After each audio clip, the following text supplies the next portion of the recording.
It was a crazy time, but it was just life before COVID. And that was March, and then everything changed.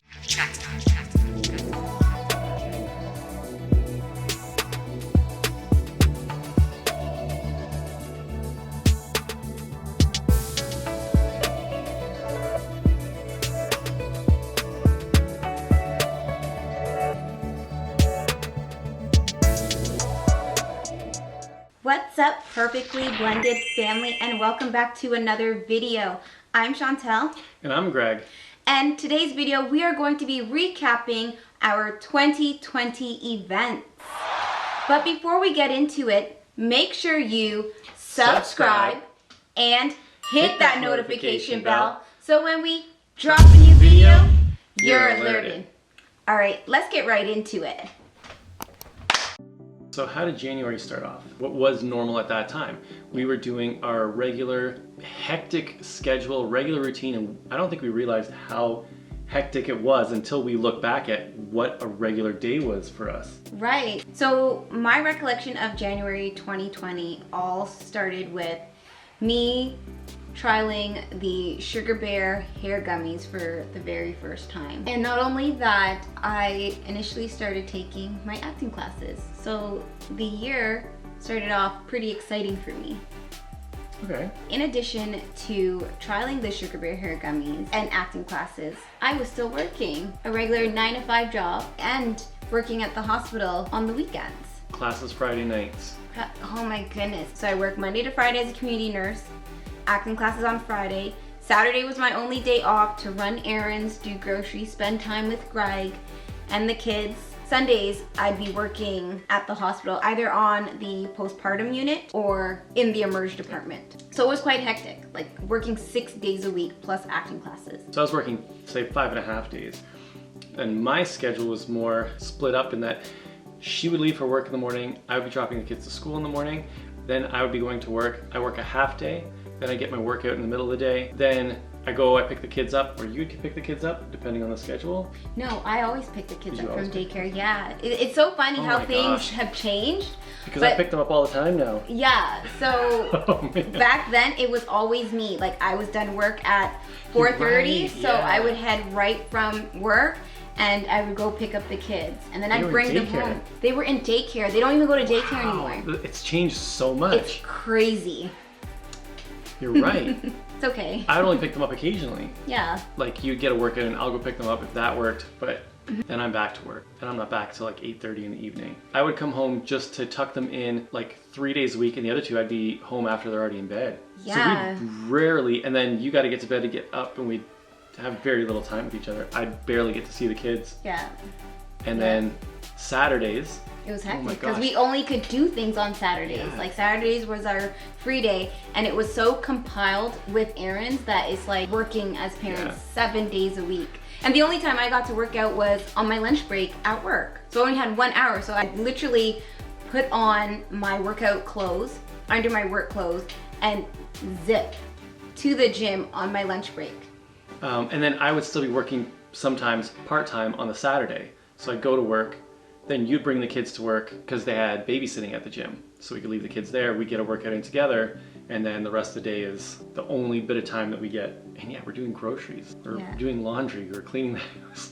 Yeah. So very little time to actually spend with the kids. And each other. And each other, yeah. It was a crazy time, but it was just life before COVID. And that was March, and then everything changed. They said that they were gonna close down the daycare after March break for 2 weeks, and then we realized it wasn't 2 weeks, that wasn't the case. The lockdown extended all the way to the summer. Yeah. And then that's kind of how we started.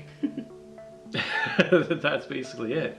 So after March break, we get the news that the kids won't be returning to daycare or school. So this is now the time where we are trying to get them adjusted to homeschooling, something we've never done before. And the teachers that were physically teaching them in person have never done before. So it's new to everybody. We're all in this together and trying to figure out how to keep these kids' best interest at heart academically. We were literally teachers. Yeah. I know with Jasmine, because you were doing more Maya and I was doing more Jasmine, I think.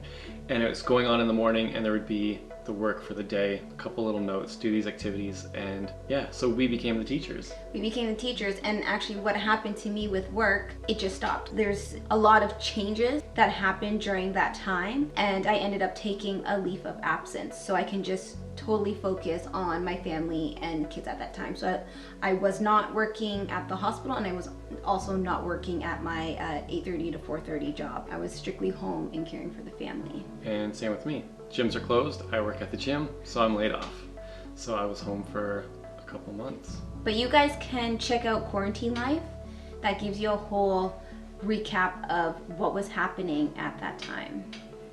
Since we had a lot more time together, we found that the activities they gave us to do with the kids only took like a couple hours a day, and we're all at home. So Amaya introduced us to TikTok and the activities that families were doing on there, and it just looked like fun, so we started doing TikToks. Yeah, so it started with dancing, it started with skits, it started with lip syncing. It was just fun for us because literally we were home. Just interacting with the kids like we never had the opportunity to do before. Absolutely, something we've never done before. It's so crazy. Yeah, and again, that's covered in Quarantine Life. But what happened was one of those videos really took off, and Chantel had a YouTube channel sitting that she hadn't posted to since 2018. Yeah. Fit Girl Chantel. And maybe some of you have been here since Fit Girl Chantel, because there was like 137 subscribers. Maybe. Or I'm going to beg to differ. I think it was like 170. Was it 170? I think it was in the 170s. I don't know. But if you were here during Fit Girl Chantel, please let me know. But we decided to post that video, and that was in April. And then that started Perfectly Blended. What went into that was a collaboration of a perfectly blended family. So you have my oldest daughter, who was from a previous relationship, which her dad, Ryan, actually filmed that video for us. Oh, that's right. So Ryan filmed that. He wasn't in it, but he helped to film it. Yeah.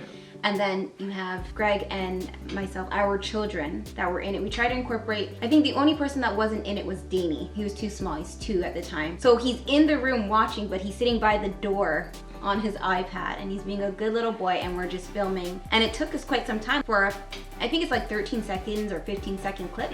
It took us like 2 hours to do. We didn't look at the time or how long it took because it was something we truly enjoyed. We were just playing. Just playing, having fun. The kids are loving it. Yeah. And then I think the first time you see Perfectly Blended, we were just doing a family activity. We're doing the Skittles challenge. We call it a challenge. Oh yeah. It wasn't even a challenge. We were making tie-dye shirts. So who can make the best tie-dye shirts? Yeah. Again, it was just family fun. We thought we'd record it. Hey, Perfectly Blended. Came up with the name, posted that as our first video with that title. But it was our friend Nikki that we posted to Instagram. We're like, hey, we're thinking of to start vlogging again, and I'm like, can anyone help us with some names? And I've said this before, I was thinking something about blended because I know that we're blended. So I was like, the blended fam, something blended, I don't know. And then she's like, what about perfectly blended? I'm like, that is perfect. Perfectly blended. And then it started all from there.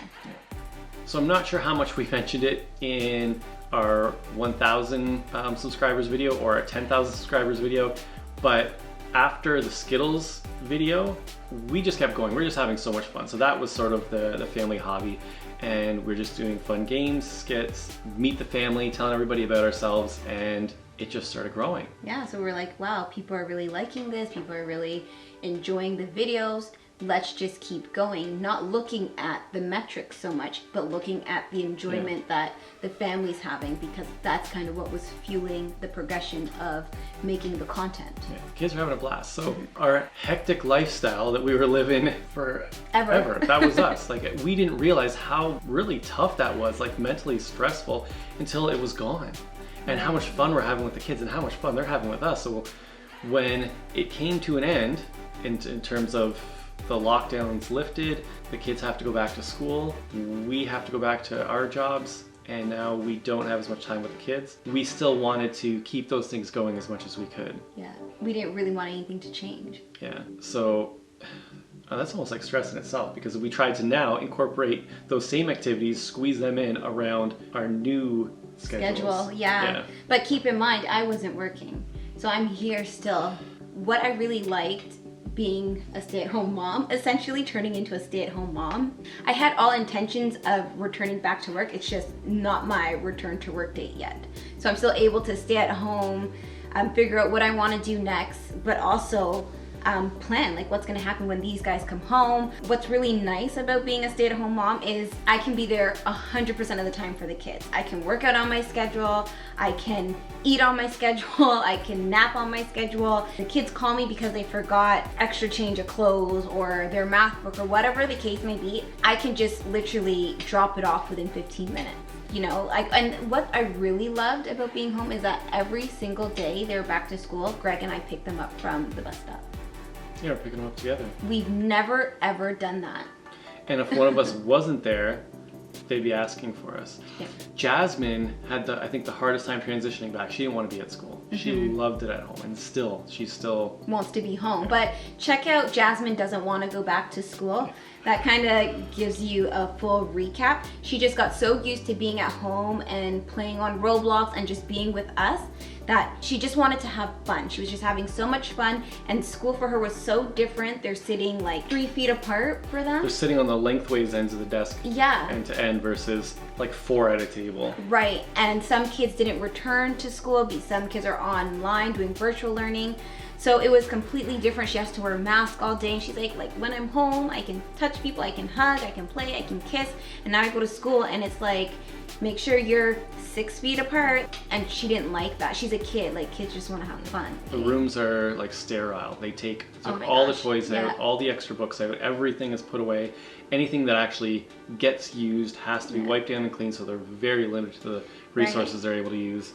Yeah, and the kids have to bring everything home. Yeah. So Amaya actually complained a lot because she had to bring textbooks home, and her bags were so heavy. We're so concerned about the weight. Like seriously, her bag weighed way too much. Yeah. That was ridiculous. No 9-year-old should have to carry weight like that. Yeah, it's probably why she's so strong.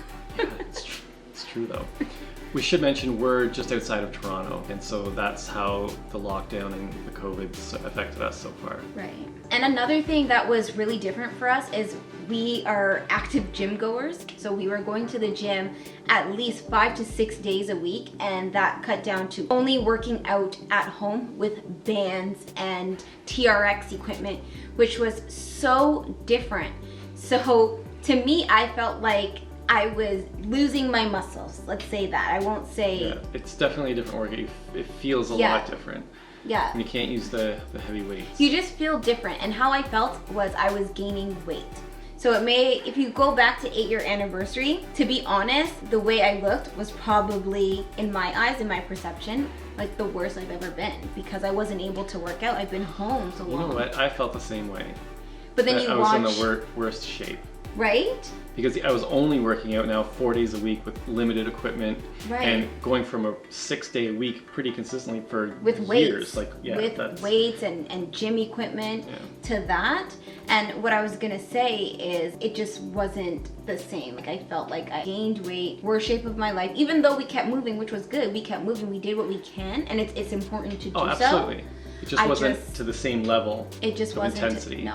It wasn't. So that was different, and the times that we had to do, because now we're home with the kids and 100% of our attention has to be on them. So we weren't in bad shape by any means. It's just worse than we know we could be, and you feel differently when you're not training at that same level. You do. I don't think there was a negative in 2020, because what happened is I realized our regular routine was the negative. Right. Because it was comfortable, because it was what we knew, but once it was taken away from us, and there's a little frustration, like our routine is being taken away. And then as we started adapting to our new lifestyle, it turned out to be a whole lot more enjoyable. We had more fun than we've ever had. We did things we've never did. We all as a whole family had experiences we've never had before. Right. So here's some of the takeaways from 2020. The positive takeaways. So one of the most significant ones for me was learning to do Amaya's hair. That's a huge accomplishment. I was almost afraid before, and we really didn't have the time for me to sit down and do that kind of thing. Our schedule was just way too hectic. So on hair days, I would help wash Danny's hair, wash Jasmine's hair, more like the assistant. I would learn to blow dry Jasmine's hair out, and that stuff was pretty easy, I'll say. And then once we had the time, Chantel's like, now you have the time, why don't you try and learn Amaya's hair? And so I did. And that turned into multiple hair videos. So now I learned to cornrow. Not just treat 4C hair, how to wash and manage, condition, but actually style, braid, cornrow. Edges. Edges. And then that translated into Jasmine's hair also. So before I would just throw a braid into the back of her hair so she'd go to bed at night without getting it all tangled up. And now I put cornrows into her hair, putting beads in her hair. Yeah. And so much more confident after just doing it a few times. So I'm so happy I was able to learn that, and I know the kids love it. And that brought us a whole lot closer. That's a huge bonding time for us. Oh yeah. And what's funny is you say cornrow now, but here we say cane row. But we on the internet, people are like, it's cornrow. But here in Canada, Toronto GTA, I've only known it as cane row. But I was like, Yeah. cornrow. I'm saying cornrow just to appease our American That's okay. watchers. Because yeah, we know it's cane row, and I'm gonna just say this. Cane row, as my understanding is, because I was taught that from people with Jamaican background, it's sugar cane. It looks at it like rows of sugar cane, so just call it cane row. Here, we don't have sugar cane, or in North America, you have corn, and it looks like the rows of corn, so corn row. That's my understanding of where that came from. Yeah. Just to clear things up. So another thing is, Greg and I had our first getaway ever. So we've been together for 8 years and have never, ever, and guys, I'm telling the honest truth. We're telling the honest to goodness truth. Have never gone anywhere together. And our first getaway together was Niagara Falls, Canadian side. And it was amazing. It was such a good time. I just wish we had a longer time to be there together. We got there Saturday morning, like 12 a.m. We left, checkout was at 1 o'clock. Sunday? On Sunday, yeah. So we're there Saturday morning to Sunday 1 o'clock, and it's just everything just seems so rushed. But looking at the positive side of things, we did things that we've never did before. We got massages together. We went on the hornblower. The hornblower, The yeah. hornblower. The cruise under the falls. Went under the falls. We had dinner together. Oh, it was such a beautiful. I can't wait to do it again. It's funny because yeah, we had to plan it all out to get it all in. I got burned so bad that day also. Oh my God. But it was an amazing time.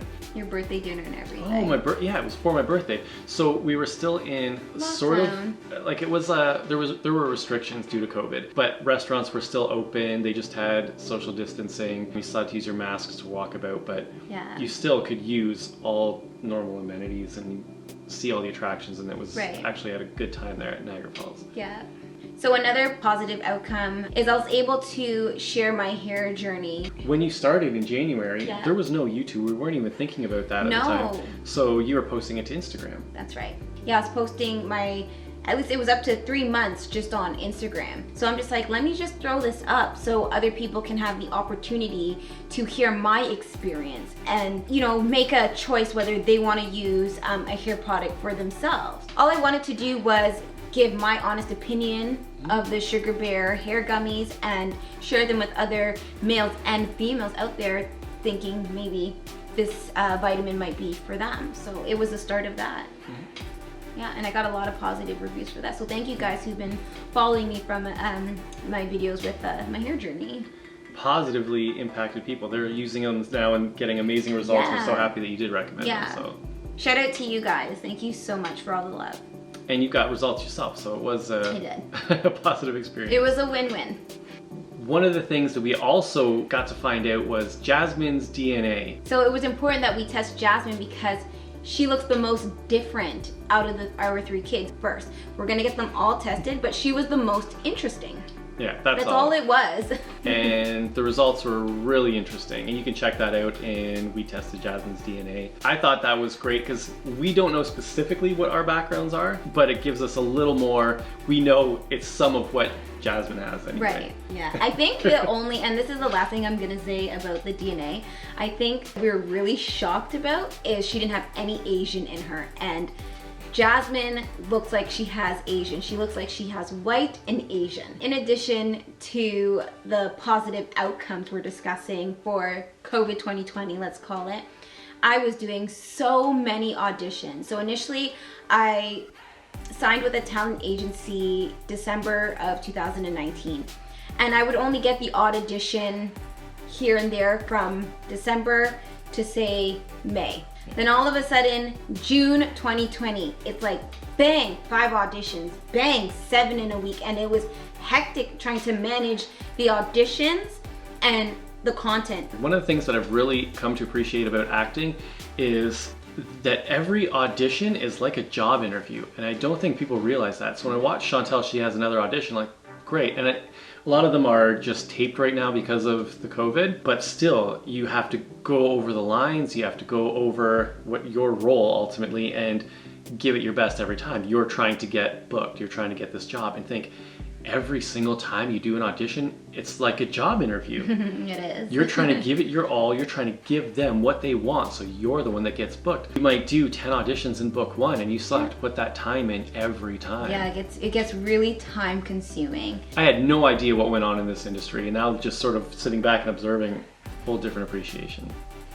So I think one of the most important, or one of the most significant positive takeaways from 2020 was learning YouTube, learning content creating, learning how to edit, creating these videos. Because it's so different from what we're used to. It's funny because I got friends messaging me like, did you ever think you would be where you are doing what you're doing today just this time last year? Absolutely not. To tell me I'll be braiding Amaya's hair and it's going to be posted for the world to see. You would have never thought that, yeah. No way that's going to happen. Just not his thing. Even to see some of the videos we've done, the TikToks we've done, like, yeah. We are completely different people today than we were a year ago. Absolutely. And in a completely different place. Mm-hmm. And all the things that you see on YouTube, like we do it all ourselves. We're doing all our own editing, and it's all self-taught. Yeah. We don't have anybody doing anything for us. Right. Not yet. Not yet. No, so it's funny because you can almost call it a job. I think other people would look at it that way because the amount of work and the amount of effort that goes into it. But when you love what you're doing, you never see it as that. No. Because there's times where we love it so much, we're editing till like 5 o'clock in the morning. And it's like, crap, Greg, we gotta get to bed. Like, we gotta get up, and if you have to take the kids to school. You just have fun doing what you're doing, and you don't even think about it. The time just passes. And sometimes we're working on stuff together, and you can just laugh and pass stuff back and forth. And yeah, it's become like a real partnership. It has.